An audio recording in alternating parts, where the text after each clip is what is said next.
Go ahead. Hi, I'm Anthony Benz. We're sitting here with James from Burn Halo. How you doing, man? Good, man. How are you? Oh, pretty good. How long do you guys take to get into town? Good 12 hours, probably. 12 hours. Yeah, there's like a three-hour detour. I guess there's some flooding in Iowa. I'm by Omaha. Yeah, and so we had to get out some like back road and take a little 3-hour detour. So an 8 or 9 hour A trip. little scary back road. I don't know. I was sleeping, man.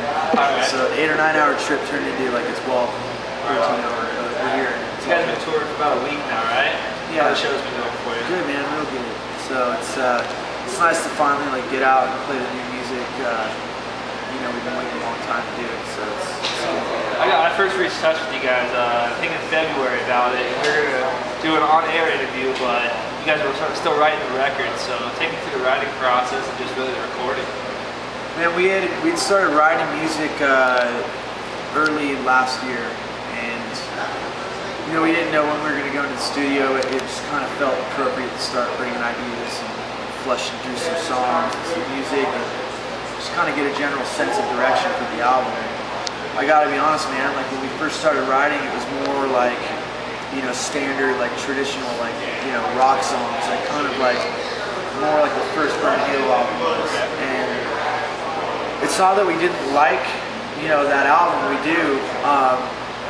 We love it and we love all the songs, but we felt like, you know, maybe that wasn't us as a band, like collectively, you know, that there was more that we could do, more that we could bring to the table. And you know, we were writing those kind of songs because that's kind of what we felt we had to do, you know, is write songs like that. So it wasn't until like Dakota was brought to the table that we kind of flipped the switch and were like, hey, you know, we can write heavier music and let's just make the record we can make. So, you know, with that being said, you know, we did that. We all kind of wrote individually and they came together about, you know, a week or so before we went into the studio, hashed through all the songs, you know, scrapped, you know, 3 or 4 of them, and then like just focused on, you know, the 13 songs that we did end up tracking. And it was a good and like quick process, you know, of recording, and you know, good experience for everybody. Like really come together and work together as a band. Do you feel like you're still just scratching the surface as songwriters, as our Burn Halo really is? I think so, man. Yeah, I think that there's like, you know, I think that this album is like really, really good. Like, you know, kind of like getting our feet wet, like, you know, coming together and writing together and making the album better. So, these kids over here like stumbling. But he's having a good time. Yeah. Getting ready for the show. I can't tell if he's like marching for Hitler. Anyways, I mean, those are some heavy feet. Yeah. So, how'd you guys come up with the name of this CD? The first track that, you know, I guess was like going to be on the album, Up from the Ashes, I wrote, you know, back when the other album, the first album, like was just finished being recorded. I went in, recorded the song, or wrote the song, and there just wasn't enough time to like actually record it. The funds weren't there to like record it properly, get it mixed and mastered, and put it on the last album. So you didn't want to put something out that wasn't up to par for you, right? Yeah, I didn't want to just put a demo version of the track on the last album. So, you know, I held on to the track and, you know, it withheld and it was able to stand up next to, you know, a lot of the other songs that are on the new album. And we just kind of felt that like everything we've been through as a band over the course of the last 2 years, we just felt that we had like really like rebuilt ourselves and, you know, kind of like created like, you know, who we are out of, you know, this thing that was kind of like a mess that had like, you know, no real sense of direction for a long time because there was constant like, you know, coming and going of band members and, you know, just all these ups and downs and, you know, hills that we were climbing. So we just felt that was, you know, an appropriate title for it. So now you guys kind of feel like you found the groove and you're good to go. Yeah, for sure. All right, well, I know the first CD, I was a huge fan of it, and we had lots of requests for it. Out of the first CD, what's your favorite song? Oh, man. Honestly, dude, it's probably Back to the Start. It's crazy because we never even played that song, you know, live. Really? No. That's probably, I think that's one of 2 songs we never ended up playing. I love the song, love the melodies, love the lyrics. I just feel like it's one of those, you know, songs that's super relatable.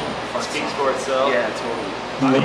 my first CD, I just had it in the car actually as we're driving over here. I don't really know what my favorite song is, but I'd actually go with Saloon Song. I love that one. That one's got a nice little beat to it. It's pretty fun to sing along to. So, I don't know, for the next CD, how do you guys put it together? Like, do you want it to just slide together, or the tracking? Like the track listing? Yeah, like how'd you guys decide? Well, we had to tear it down, and when I heard like the music for it, I was like, hey, that's got to be the first song on the album. This is before I had written any vocals or anything, just like the impact of it. And Brandon had this intro that he had written for another song, and we ended up having to scrap that idea, or the whole song, just because it wasn't really up to par with the rest of the songs. Musically, like the direction was a little bit different than what the rest of the songs ended up coming out to be.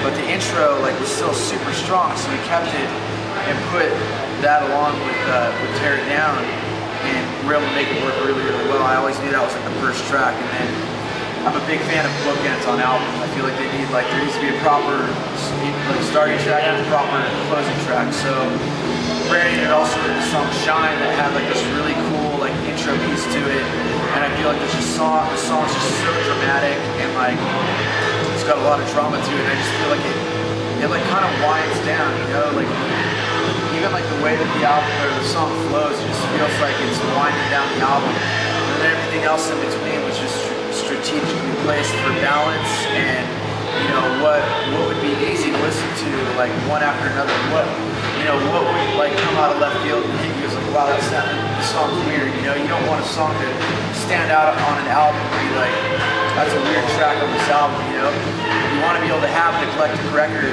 and have a song like Stuck in a Rut or Give Me a Sign, which are placed next to each other, and then you want to have a song like I Won't Back Down, which is like super, super heavy and aggressive, and you want to have them all feel right on the album, and it's important to make sure that they're placed in the right places, and that the transitions are there, and it makes sense for those other songs to fit with the rest of the album. I love how you guys start both your albums. The first one, Dirty Little Girl, I mean, you just kick in, you want more. The last song is just kind of cool, like chill, gasoline on the first album, just wind down and want to listen to it again. So I love it.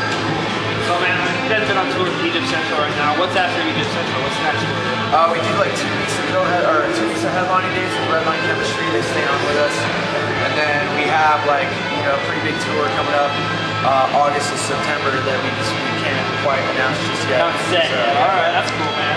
So what do you guys have 12 hours here? What do you guys do on the bus? Sleep, man. Nothing. Sleep? Yeah.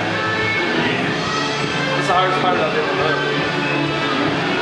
Just being away from your everyday like routine, being away from your family.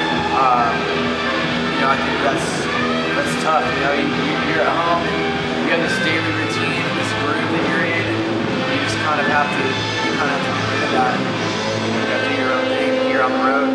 Try to make your lifestyle on the road like adapt like the way you do at home. To living on the road, it's tough. You guys play like any Xbox or PlayStation, anything like that? The guys do if there's one around. We don't like bring one out with us right now. You guys Xbox or PlayStation guys? They're all Xbox or PlayStation. Really? What do they play? What game?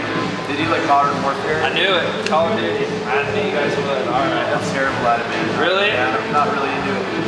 It's pretty tough. I play like Madden, and that's it, man. Pretty good at Madden? Yeah, I'll torch you, dude. Suck at Madden. I bet you. What's your team? I'll use any team to shut you out. Any team? Oh my goodness. Any team. Redskins, come on. I'll use them and I'll beat you. I believe you. I believe that. All right, man. I don't want to keep you too long with the last question. It's kind of odd, so brace yourself. What's your favorite dinosaur? Velociraptor. We just became best friends. Well, I'm Anthony B. It's with KLPR 91.1 with James from Bird Halo. Thanks a lot, man. Can't wait for the show. Yeah, thank you.